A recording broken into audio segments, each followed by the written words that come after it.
Ruslan is the driver of the evacuation vehicle. His task is to carefully and quickly remove the wounded soldier and medics from the danger zone on the front line and deliver them to the stabilization point. He's been at the front since the start of the full-scale invasion. For me, the hardest thing about evacuating is watching our guys suffer. But there are difficult road weather conditions like now. The weather is cold, the road is very slippery. We try to deliver the wounded to the stabilization point as quickly as possible, so they can be helped.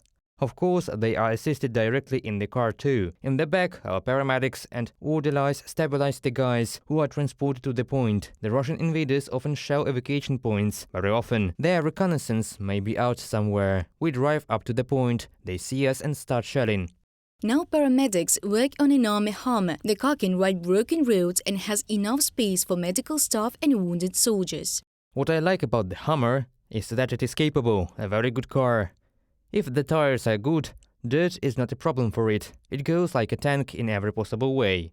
Last winter, even before the full-scale invasion, we learned how to ride them at training grounds and at airfields, and now we were told what to do. Paramedics are met by doctors at the stabilization point. The wounded soldier is treated here for further transportation to the nearest hospital.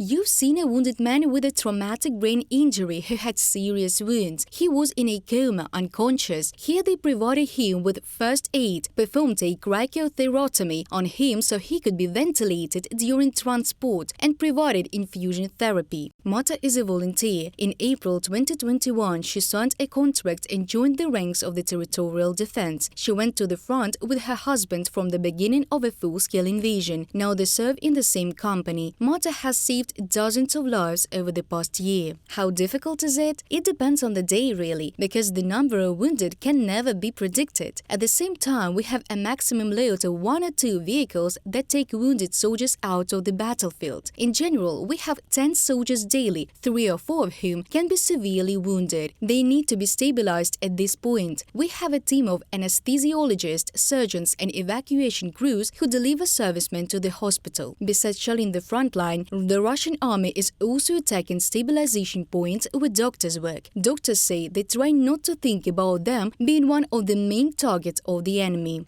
We know that we are the first to be hunted because by killing the medics you can destroy the army, which will not be able to assist. But we do not think about it because life is more important to us. First we save lives, and then, as God wills, we either live or get killed for our country.